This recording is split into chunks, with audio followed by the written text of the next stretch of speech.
Hello everyone, welcome back to my YouTube channel. আজি আপোনালোকৰ মাজলৈ very tasty and delicious broiler মাংস recipe এটা লৈ আহিছোঁ। তাৰ কাৰণে মই ব্ৰইলাৰ মাংসখিনি ভালদৰে ধুই ল'লোঁ।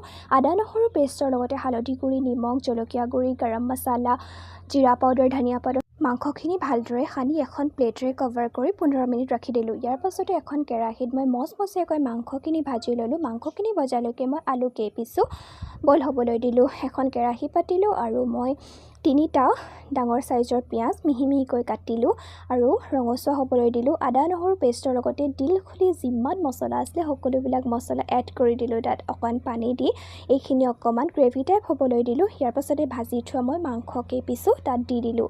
ইয়াৰ লগতে মই বইল কৰা আলু কেইপিচো দি দিলোঁ। অকণমান সময় পানী দি ঢাকন মাৰি অকণমান সিজিবলৈ দিলোঁ। এয়া চাওকচোন আমাৰ মাংস ৰেচিপিটো তৈয়াৰ হৈ গ'ল। কোনে কোনে বাৰু ব্ৰইলাৰ মাংস খাই ভাল পায় মোক কমেণ্টত জনাবচোন। আৰু যিসকলে মোৰ ৰেগুলাৰ ভিডিঅ'বোৰ চাই কমেণ্ট কৰিব পাৰিব চেনেলটো